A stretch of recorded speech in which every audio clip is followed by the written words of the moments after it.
Oi, pessoal, boa noite. Vocês estão me ouvindo aí bem?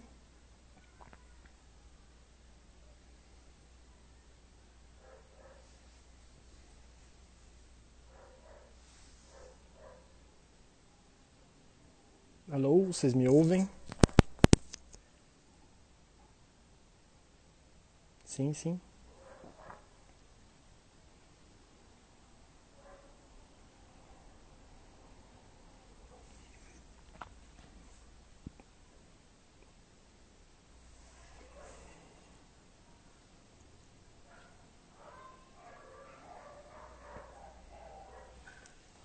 Massa. Bom, é, a ideia dessa série de lives aqui é a gente começar a fazer uma conversa para cruzar teorias e perspectivas do campo das análises de políticas públicas, que é da onde eu estou vindo, né? Eu sou mestrando em gestão de políticas públicas na USP e já já me apresento para quem não me conhece e juntar então esse material da análise de políticas públicas com um pouco de ciência política que está envolvido nisso para tentar olhar para o que está acontecendo hoje. E aí a ideia é a gente tentar processar o que está acontecendo a partir dessas ferramentas da análise de políticas públicas e dessa pitada de ciência política. Então, processar o que está acontecendo e refletir sobre o dia seguinte, né? Apesar da sensação de hecatombe, o mundo deve continuar depois disso. Então, é entender o que a gente faz depois disso, né? Como que a gente pode começar a pensar o dia seguinte disso, né? Então, para quem não me conhece, meu nome é Ivan, eu estou fazendo mestrado em gestão de políticas públicas lá na IACH, USP Leste, e estou fazendo uma pesquisa voltada mais para as políticas de cultura, mas pensando aí políticas públicas no geral, né? Fui secretário de Cultura e Turismo em Bragança Paulista, e é isso aí. Estou vivendo nessa quarentena, assim como todo mundo literalmente. E então a ideia é tentar fazer disso algo mais produtivo e começar a pensar nessas questões, né? Então, vou tentar lançar aí com vocês os assuntos hoje, né? Como é que a gente vai passar, e já já eu dou qual que é o tema do dia de hoje, né? Então, a ideia é partir do que está acontecendo, de tudo que a gente está vivendo, né? Dos fatos que estão rolando, cruzando com esse campus. Então, a ideia é dialogar entendendo os papéis do Estado, entender o que é que o Estado faz, né, ou o que cada ideologia pensa disso, né? Então, entender os papéis do Estado localizados no tempo e dentro desses enquadramentos ideológicos. Para que serve o Estado, né?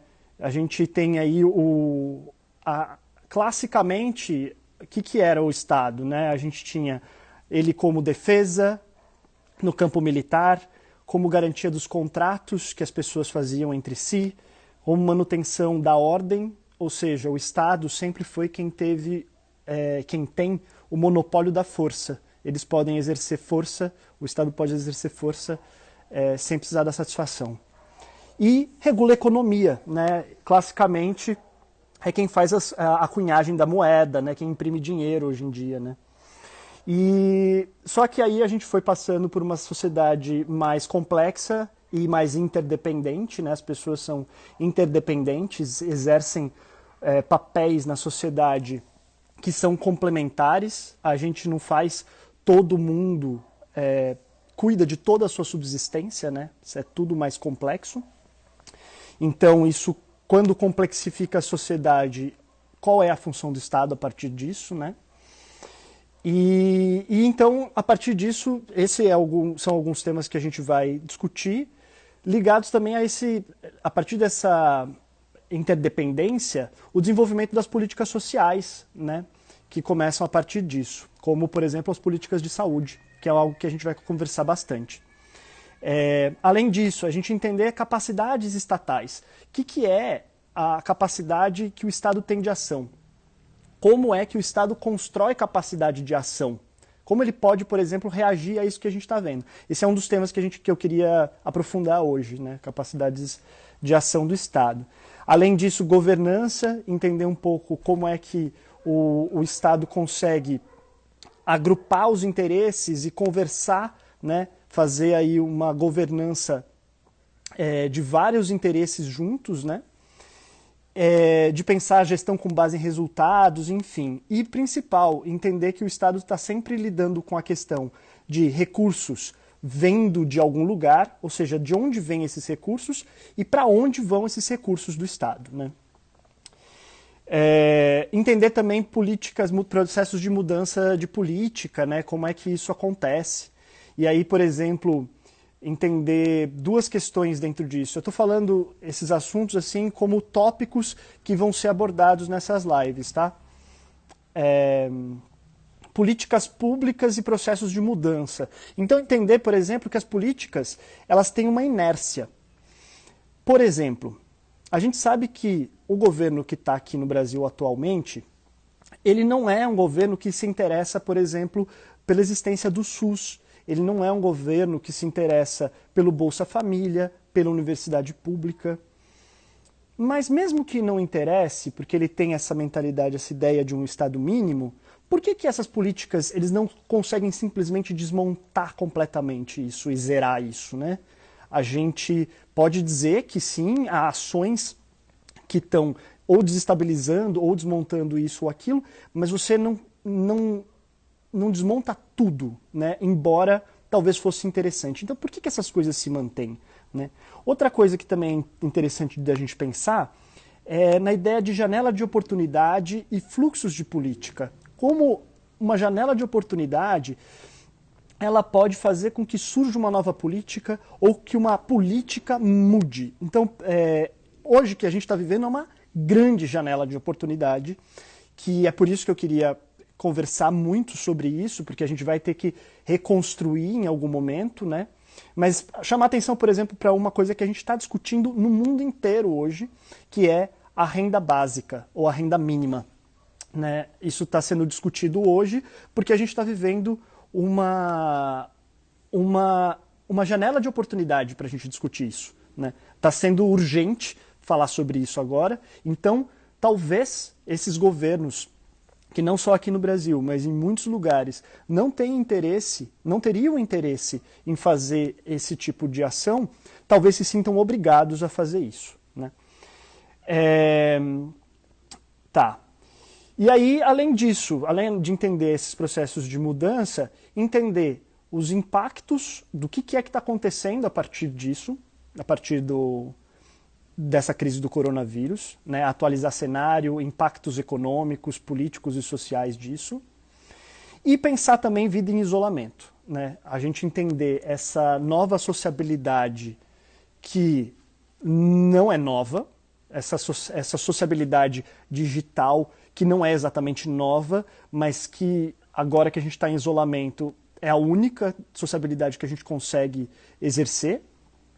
Entender estratégias para o bem-estar físico e mental, que é para a gente conseguir viver, porque aí uma das coisas que eu vou falar depois, a gente não sabe quanto tempo a gente vai passar nesse processo de isolamento.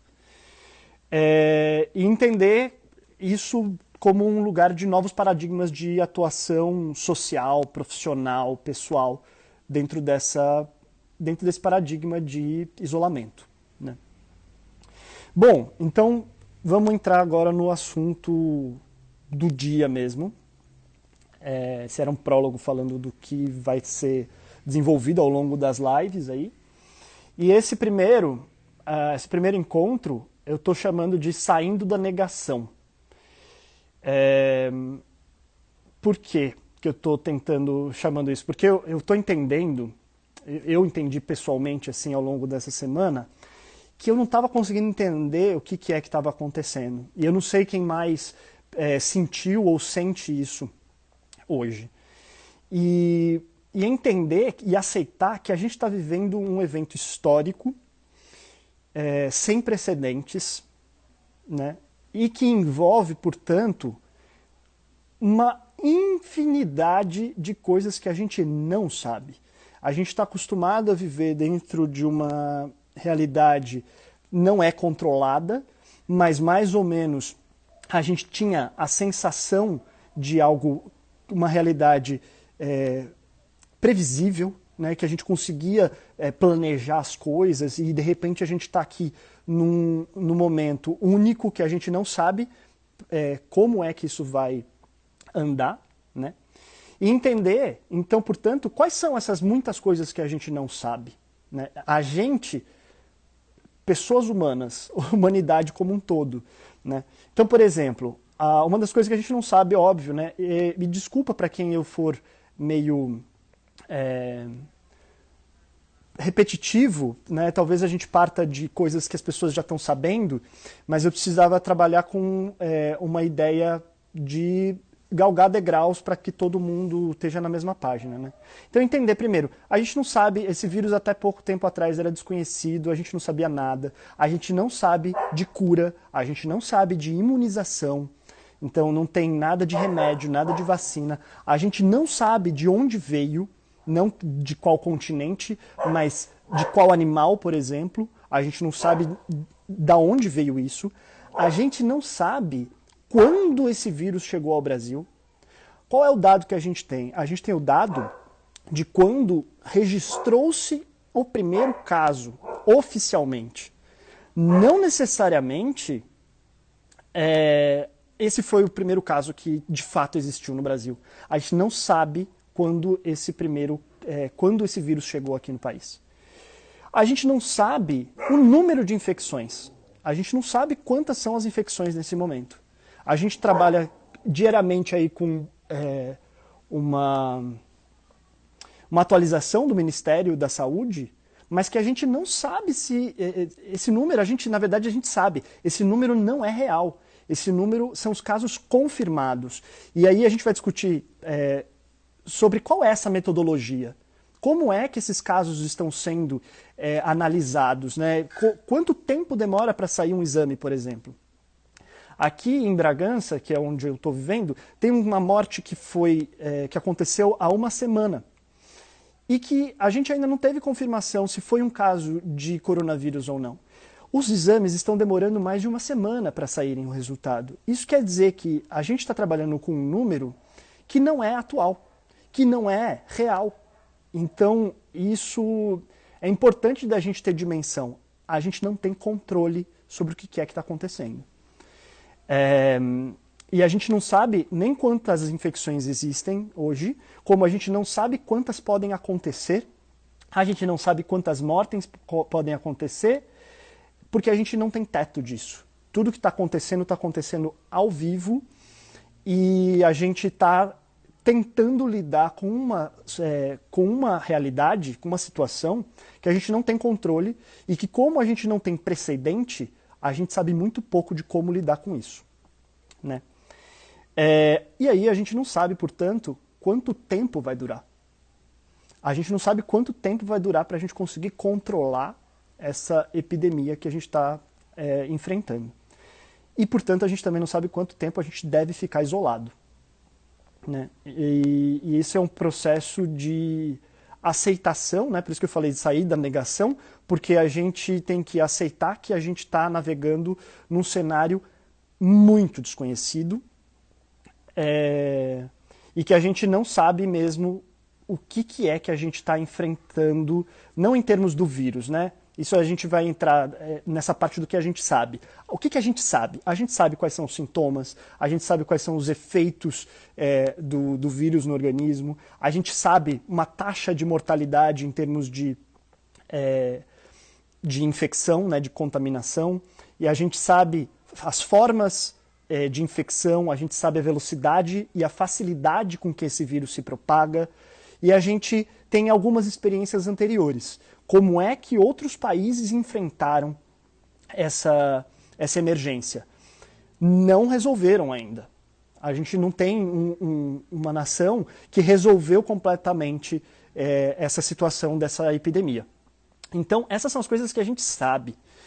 O mar do que a gente não sabe é muito maior do que o que a gente sabe, né? E a gente estava falando, né, dos números oficiais, por exemplo. Esses números oficiais estão lidando com uma metodologia que é isso, são poucos laboratórios que conseguem fazer esse exame e que demoram muito para a gente conseguir ter acesso a esse número. Então a gente está trabalhando hoje com um número que é muito anterior, um número pelo menos de uma semana atrás. De quem? De quem faz o exame. Quem está fazendo o exame? Hoje só faz o exame quem dá entrada num hospital com sintomas graves. Quem não dá entrada no hospital com sintomas graves não faz exame. Isso quer dizer que tem muito mais contaminado. Esse número que a gente vê diariamente sendo atualizado são números de entradas com sintomas graves nos hospitais há pelo menos uma semana. A gente está lidando então com um número muito defasado, e a gente não consegue pegar o dado atual e correto. A gente está nadando num mar totalmente desconhecido. A gente não sabe qual é o número de casos que existem hoje, né? E é isso que é tão maluco, e é isso que a gente precisa aceitar, porque às vezes a gente tem a gente como está naturalmente no nosso dia a dia acostumado com uma situação mais ou menos previsível, a gente está nadando num mar que a gente não tem nada de informação para a gente conseguir de fato se apegar e falar, não, essa informação está certa. Não tô falando de fake news, né, nesse momento, né? A gente está falando de dados. Então esses números que a gente tem hoje, eles são defasados, eles são subnotificados, a gente não sabe quantos eles são, quantos casos são de fato, a gente não sabe quantas mortes já aconteceram hoje por causa do coronavírus. A gente sabe um número confirmado, ou seja, de pessoas que fizeram esse exame. Eu vou dar um exemplo de por que isso é tão grave, né, da gente não ter esses dados. Eu não sei quem está acompanhando os números diariamente. Quem está acompanhando os números diariamente deve ter visto que de anteontem para ontem você teve uma pequena desaceleração no crescimento dos casos. Então você olha para o número que a gente tinha anteontem e para o número de ontem, cresceu, mas cresceu a uma taxa menor. Isso, o que isso quer dizer? Se a gente não sabe quando é que esses exames foram colhidos, se a gente não consegue ter um acompanhamento dia a dia, se a gente não está fazendo o exame e tendo o resultado num tempo melhor, e se a gente não está testando as pessoas, isso quer dizer que a gente não pode afirmar nada a partir desse número. A gente não pode afirmar absolutamente nada a partir dessa noção de que o número oficial de infectados cresceu menos do que o que estava crescendo. Então a gente não pode dizer que a gente está tomando medidas efetivas. Entende? A gente sem dados, a gente não consegue entender e medir se a gente está tendo sucesso ou fracasso nas nossas estratégias de combate à infecção. Isso é muito sério, porque a gente não consegue entender se a forma como a gente está agindo está certa, se está funcionando. Então, por exemplo, a gente já está há mais de uma semana em isolamento social e a gente não consegue entender ainda o quanto é que isso está impactando, né? E não vai conseguir entender tão cedo. Isso que é complicado, porque esse número ele é muito incerto. Então, e aí, junto com isso, a gente está entendendo que a gente está numa situação de caos e que a gente não consegue fazer um planejamento, porque a gente também não sabe quanto vai durar, né? Bom, dito isso, o que é que eu queria entender? É entender como é que os estados, incluindo o Brasil, estão respondendo a isso. E uma das coisas eu já meio que comecei. Se a gente não está tendo estrutura para testar as pessoas, fazer exame e conseguir ter o dado o mais atualizado possível, a gente está com uma deficiência séria de capacidade do Estado de ação. A gente não está conseguindo tomar medidas, e aqui eu não estou nem falando ainda, eu vou falar, de estrutura hospitalar para receber doente. Eu estou falando de estratégia de ação para a gente conseguir conter a epidemia. Porque quando a gente está falando de um caso epidêmico, né, quando a gente está falando de epidemia, não é só cuidar de pessoas doentes. É a gente cuidar de um processo social que está acontecendo em que várias pessoas estão se contagiando com isso. Como é que a gente controla isso, né? É isso que é complicado. Então, numa situação como essa, como é que os estados estão lidando, né, com esse caso?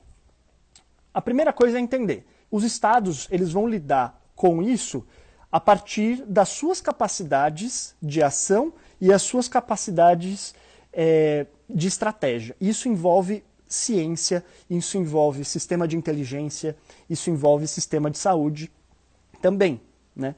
Então, a gente vai entender essas tomadas de decisão a partir dos dados que você tem, para você entender o que é que você faz.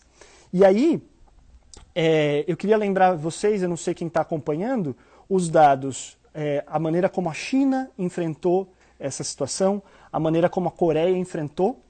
A China, ela fez o que eles chamam de lockdown, né? Você colocou todo mundo para ficar em casa e foi trabalhando a partir dessa estratégia de isolamento social. A Coreia, ela usou muito mais um sistema de inteligência. Então, ela começou a entender quem é que estava pegando, testar todo mundo, fazer drive-thru de teste, então muita gente sendo testada, entendeu, aquela pessoa deu positivo, a gente vai rastrear o celular dela e entender por onde ela passou, quem esteve num círculo de cerca de 100 metros dessa pessoa, a gente vai convocar para fazer teste e vai testar, e se der positivo, a gente vai jogar para quarentena. Todo mundo que testa positivo, então, vai para quarentena e a gente vai tentar entender por quem essa pessoa passou para também fazer o teste. E essas duas estratégias foram estratégias que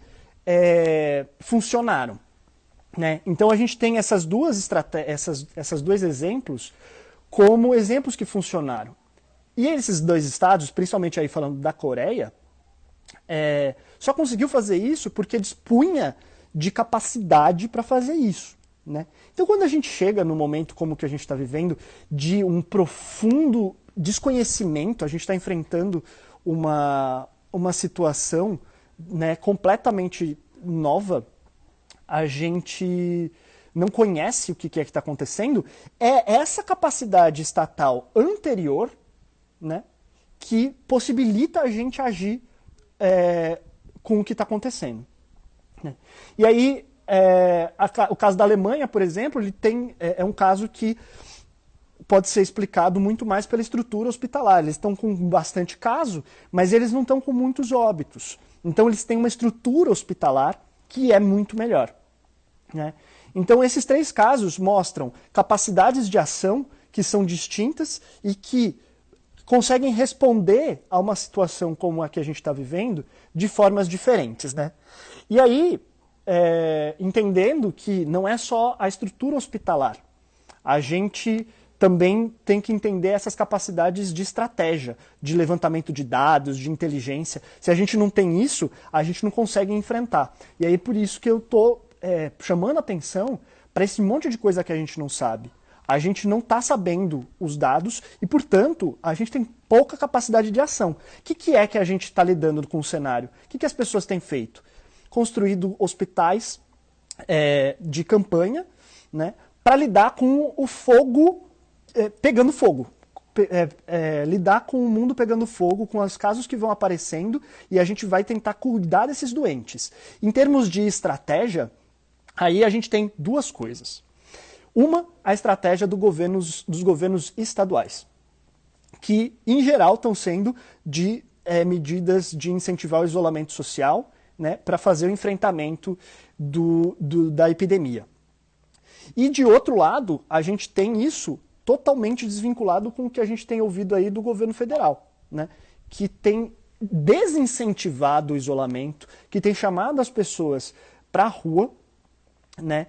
E fazendo manifestações na imprensa, em cadeia nacional, para que isso aconteça, né? Então, se a gente não tem dados, como a Coreia tinha, se a gente não tem uma estrutura de hospital, como a Alemanha tem, se a gente não está fazendo esse lockdown, como a China fez, a tendência é que a gente vá pelo caminho da Itália, que é o caminho justamente de quem menosprezou a epidemia e que está lidando com um número muito crescente de mortes, né, diárias no seu país, né?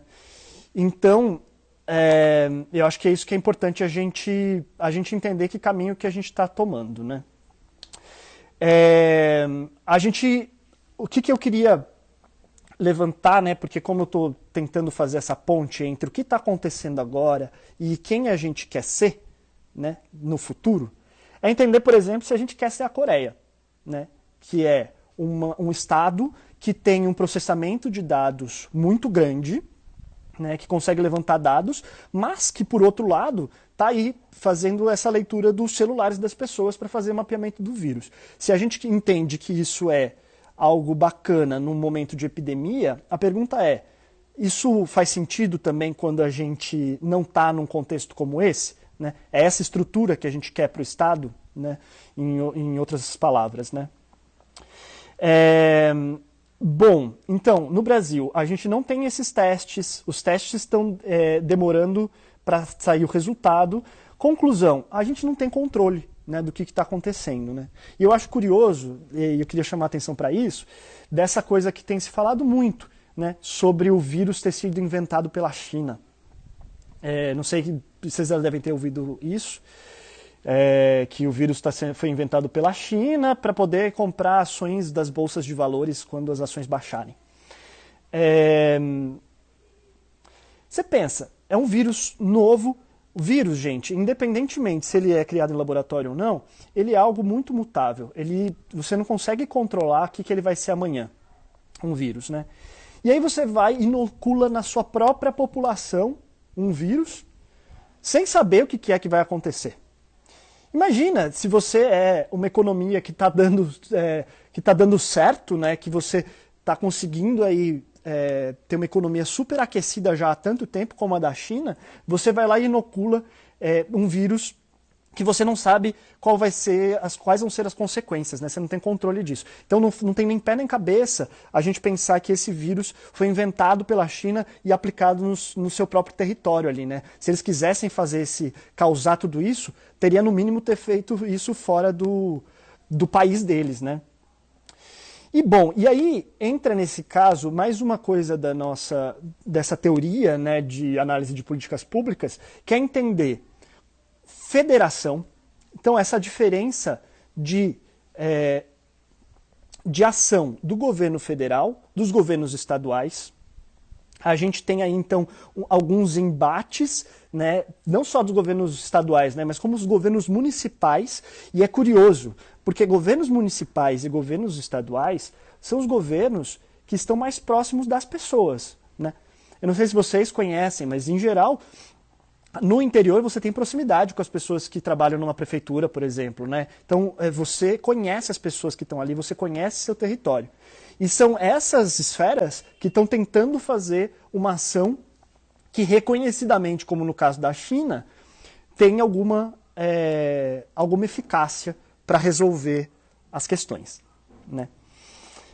E de outro lado, um problema sério de coordenação, que a coordenação é você ter a orquestração das ações das diversas esferas. Então, ou por exemplo, dentro de o mesmo governo, né, governo estadual ou governo federal, conseguir fazer com que todos os seus ministérios estejam trabalhando de uma forma conjunta, né?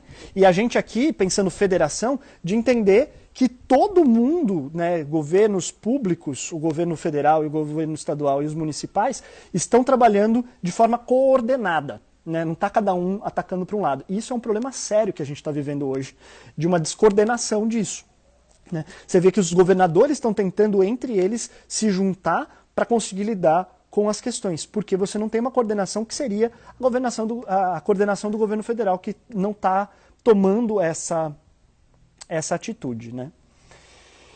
Bom, e aí com isso, eu não sei quem viu o pronunciamento do Mandetta ontem. O Mandetta fez um pronunciamento ontem que ele está tentando falar, né? Foi logo depois do pronunciamento do Bolsonaro, e ele critica a quarentena porque ele diz que está sendo mal feita, né? Ele está dizendo que está sendo feita de qualquer jeito. Qual que é a questão? A gente nunca fez uma quarentena. Eu acho que a gente está vivendo um momento único em que a quarentena nunca foi feita. A gente está vivendo esse processo de isolamento social. Então é óbvio que a gente vai ter problemas logísticos, é óbvio que vai ser imperfeito, que precisa ser pensado e burilado. Mas no momento como a gente está, como eu falei lá no começo, navegando em águas absolutamente desconhecidas, a gente não sabe por onde esse vírus está circulando nesse momento, a gente não tem ideia disso. A primeira coisa é tirar todo mundo da rua para que você não cresça essa epidemia que está acontecendo, né? Então, você fazendo isso, depois você vai ajustar as coisas para você conseguir fazer com que algumas coisas funcionem e não prejudiquem a subsistência das pessoas, né? E aí, o que eu queria chamar a atenção? Que é algo que para muitos já pode estar mais claro, para outras pessoas talvez não tanto. Essa ideia de que é uma gripezinha, de que é um resfriadinho, é muito curioso isso, né? Porque isso é um ponto de vista absolutamente individual.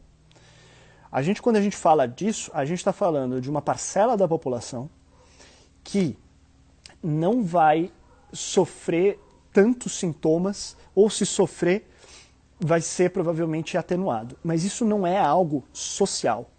Isso é algo individual que algumas pessoas vão passar. Socialmente, o que a gente sabe, né? Voltando para aquilo que a gente sabe que ele se espalha muito e que é um vírus novo e que, portanto, as pessoas não têm uma imunidade com ele.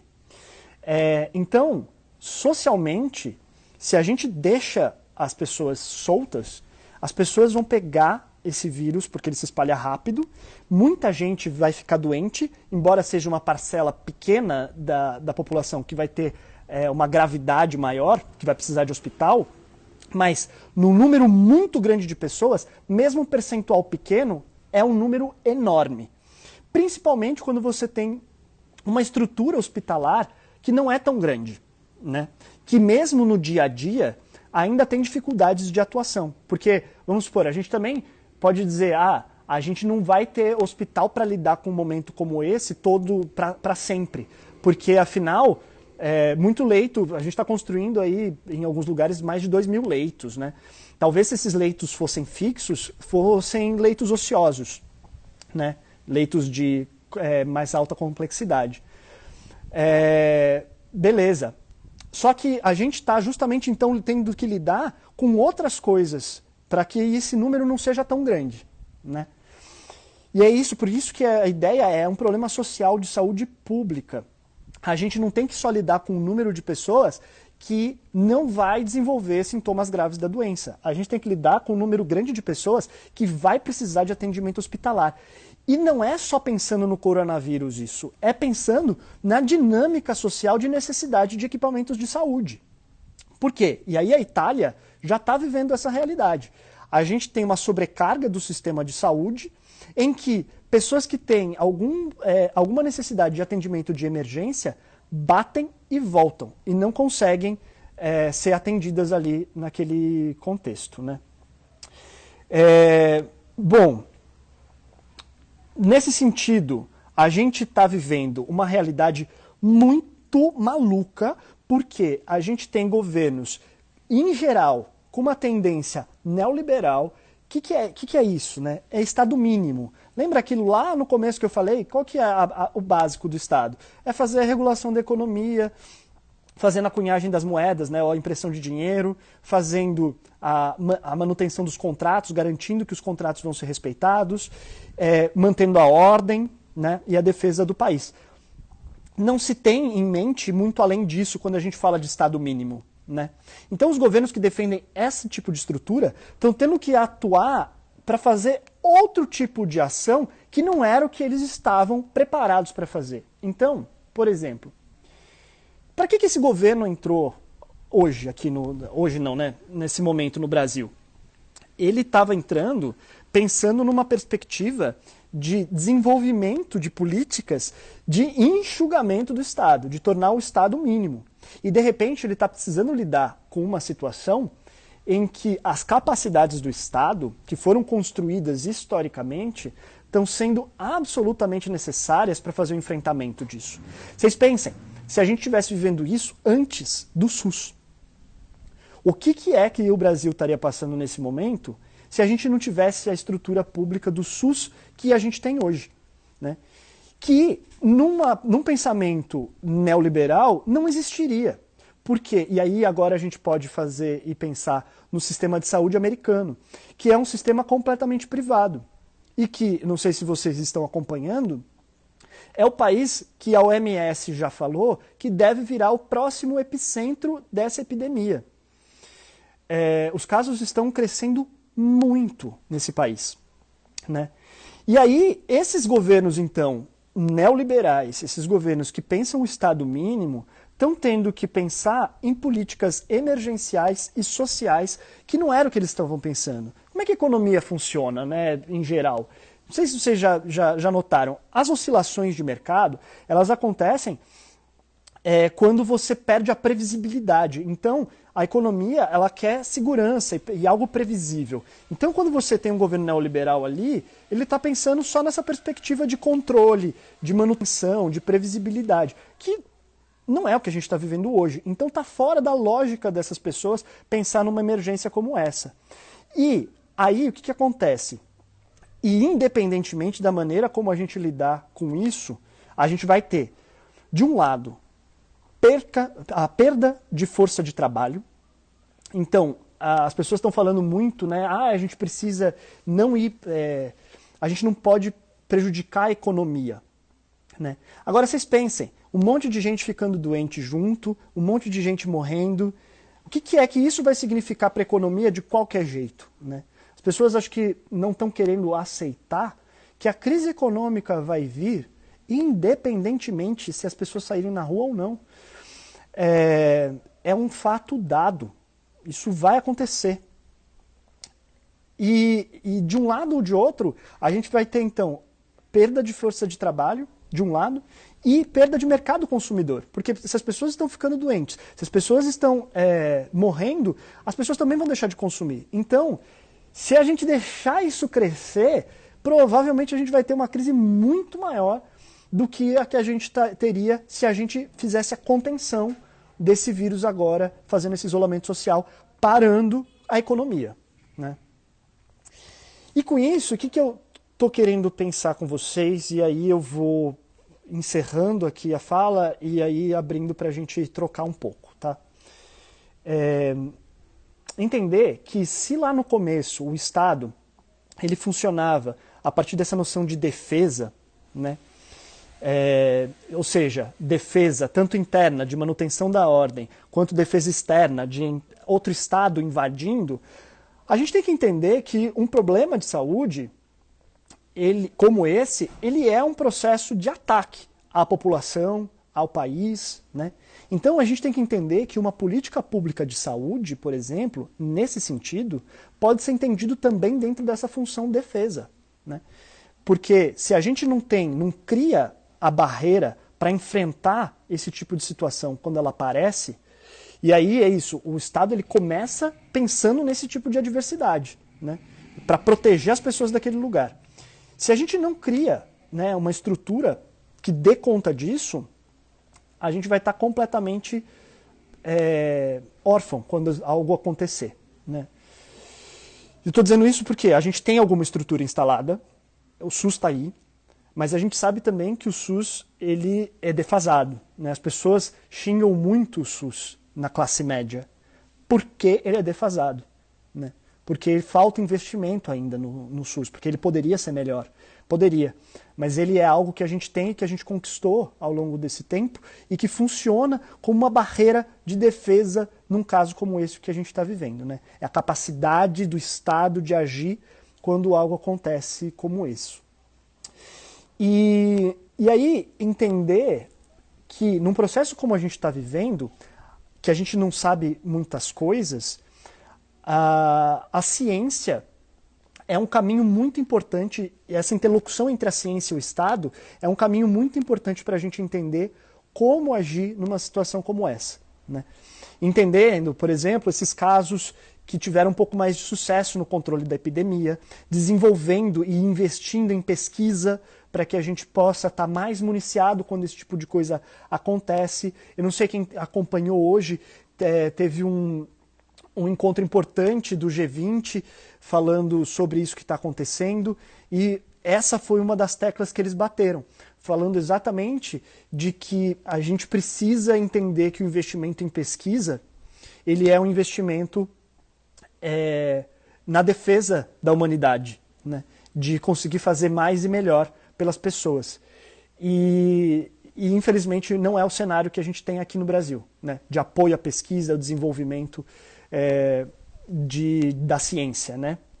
E aí eu queria só pensar nessa interlocução da ciência com o Estado e lembrar vocês, eu não sei quem assistiu Chernobyl. Chernobyl é uma microsérie da HBO que fala sobre o caso de Chernobyl lá na União Soviética, né? Quando a gente estava vivendo uma situação também sem precedentes, né? Em que você não sabia o que é que estava acontecendo ali e que você tinha uma interlocução importante entre ciência e Estado, entre tomada de decisão estatal e a ciência que estava gerando informações e tentando entender o que estava acontecendo. Lógico, a gente está falando, quando a gente fala de Chernobyl, a gente também está falando de um Estado que não é um Estado democrático, né? Então tem outras camadas ali. Mas entendendo, eu acho que é um lugar, é uma série que talvez traga alguns insights importantes de entender essa relação entre ciência, levantamento de informações e como é que o Estado age a partir disso, né? Bom, então era isso que eu estava querendo levantar assim na live de hoje, falar sobre essa questão da capacidade de resposta do Estado e essa sair da negação, né? Entender que a gente está vivendo uma situação realmente única sobre a qual a gente não tem controle. E quando quando eu estou dizendo a gente, eu estou dizendo pessoas humanas, tá? A gente está vivendo uma situação sem precedentes e que a gente não tem controle, não sabe como é que isso vai acontecer. A gente não sabe quanto tempo a gente vai ficar em isolamento, nem nada. E aí, só para dar uma pincelada antes de abrir para as perguntas, na terça-feira, né, a ideia é a gente falar sobre a renda mínima, essa janela de oportunidade que está aparecendo e entendendo essa lógica de você ter uma renda mínima a partir dessa dimensão econômica, né? Por que nesse momento de crise econômica é isso? Muito obrigado, Eduardo. Segunda-feira, não era terça-feira a live. Na segunda-feira, a gente falar sobre as relações econômicas e por que no momento de crise econômica a gente começa a falar sobre renda mínima, sobre renda básica, né? Como é que isso... Por que a gente fala disso nesse meio tempo e falar sobre economia, portanto, nesse meio do caminho. Ufa, falei um pouquinho. Vou abrir para as perguntas. Eu vi que já bastante gente falou coisas aqui. Eu vou pegar da do Eduardo aqui, Kozovics. Você acha que as pessoas, em geral, irão perceber melhor a importância do Estado e da não privatização de áreas fundamentais? Cara...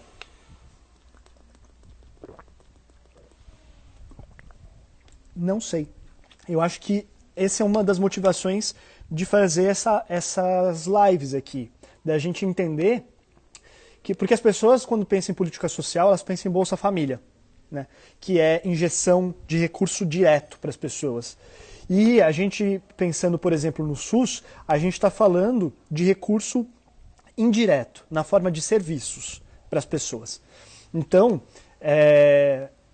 se a gente fosse seguir à risca a ideia de um governo neoliberal, não é só que seria terceirizado, né? Isso não seria... Seria privatizado, exato. Seria privatização, seria totalmente privado. Isso quer dizer que não teriam ações públicas para isso. O que eu acho que a gente cabe a nós como missão, exatamente para o dia seguinte disso, é entender e fazer a batalha da disputa de narrativa nisso, a importância de você ter alguém pensando o macro, pensando o que é público. Porque o mercado, ele não está interessado nisso. Isso não é o mote de ação dele. E a gente vai falar disso, a minha ideia é abordar um pouco dessas dinâmicas de mercado, né? Falar um pouco de demanda e oferta que tem a ver com essas relações econômicas. A ideia é abordar nessa live de segunda, que é falar um pouco de economia. E o mercado ele quer lidar com a demanda. Então, quando a gente está falando de algo público, por exemplo, ninguém sabia que isso ia ser uma demanda. De repente isso virou uma demanda. Se a gente não tivesse o SUS, a gente ia estar muito mais mal das pernas do que o que a gente está, né?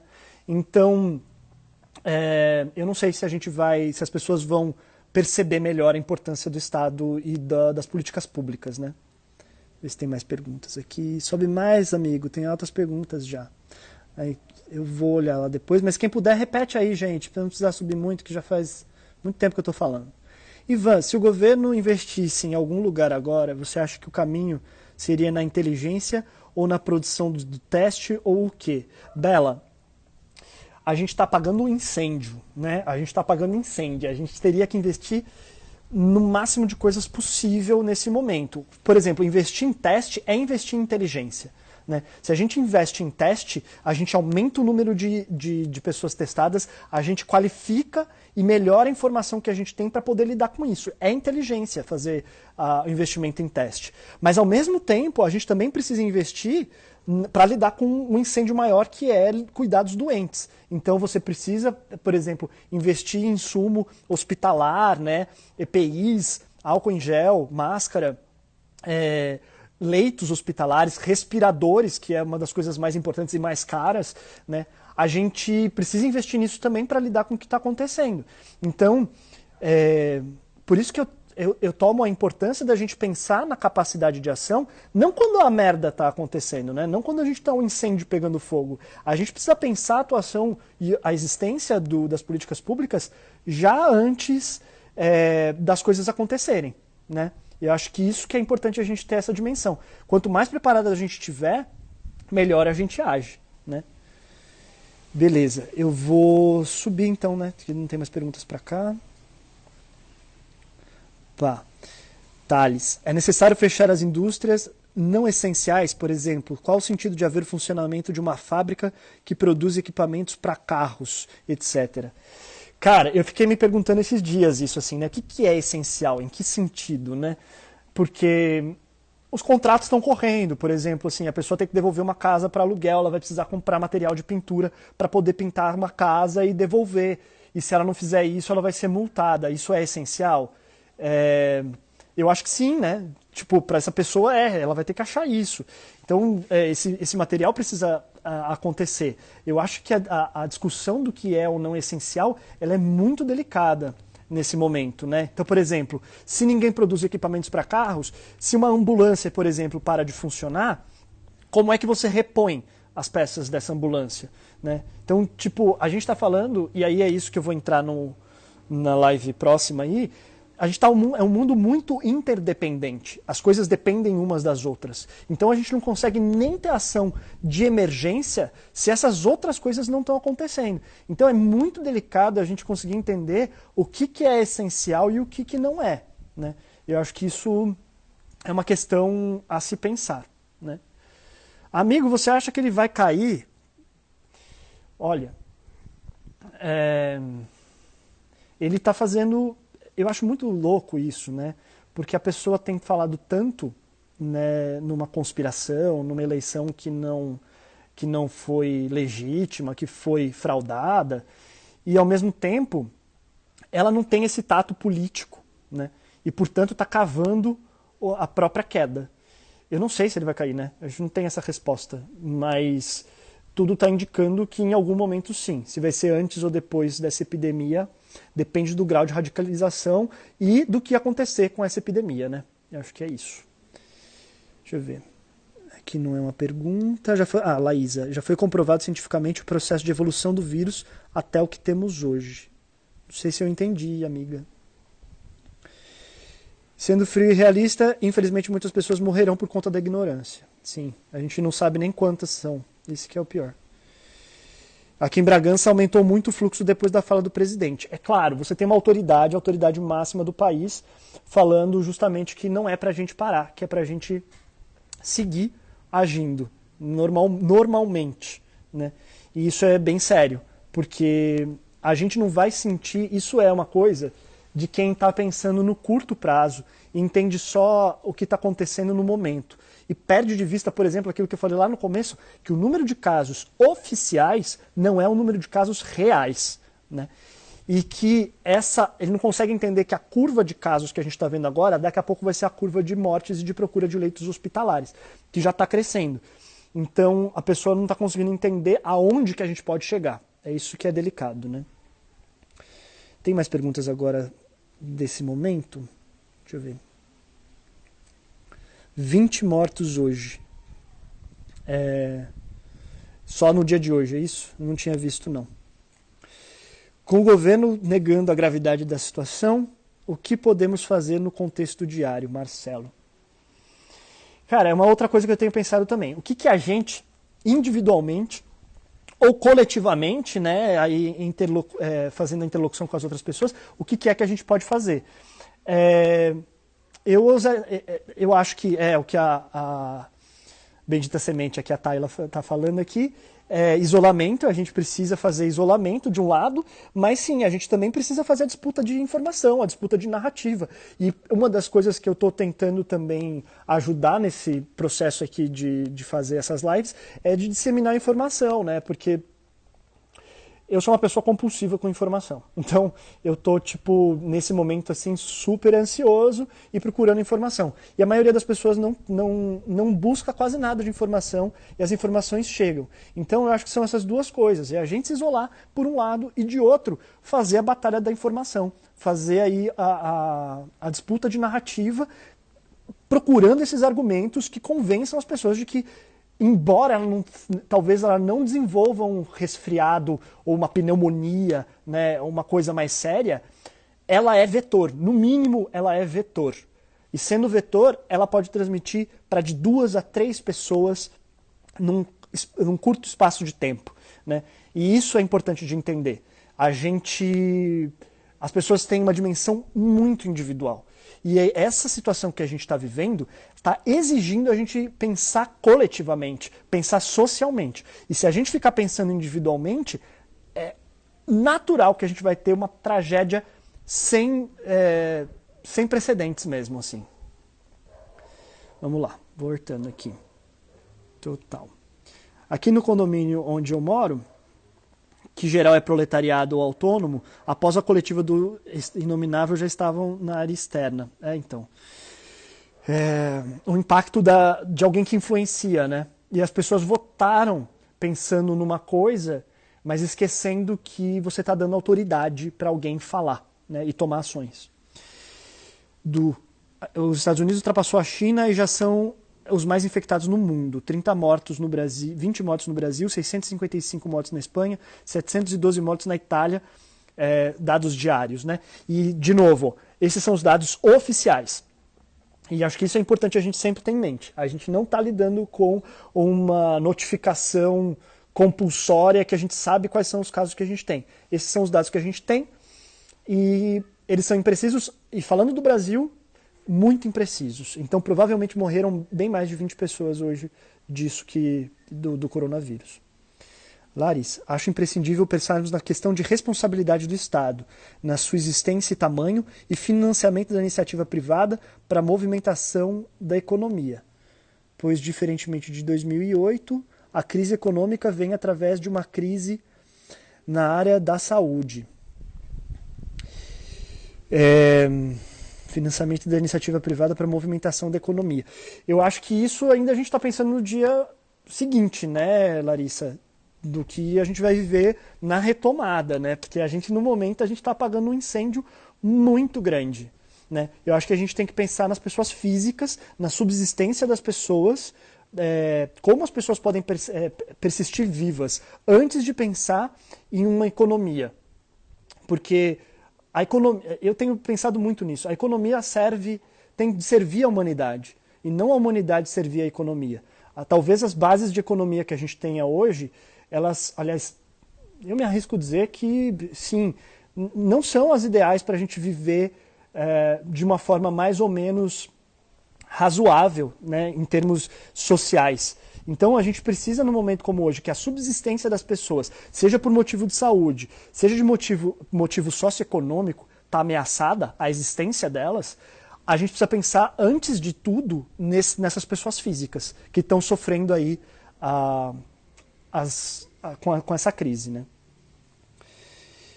No Guarujá, muitos trabalhadores na rua, e depois do pronunciamento aumentou a população nas ruas. Falamos sobre isso. Aí, enfim, a Natália está conversando ali com a Larissa, tem me questionado sobre o fato de não estarem falando nada sobre a África. Busque brevemente e não encontre informações. Já tem algumas coisas, viu, Taíla? Algumas coisas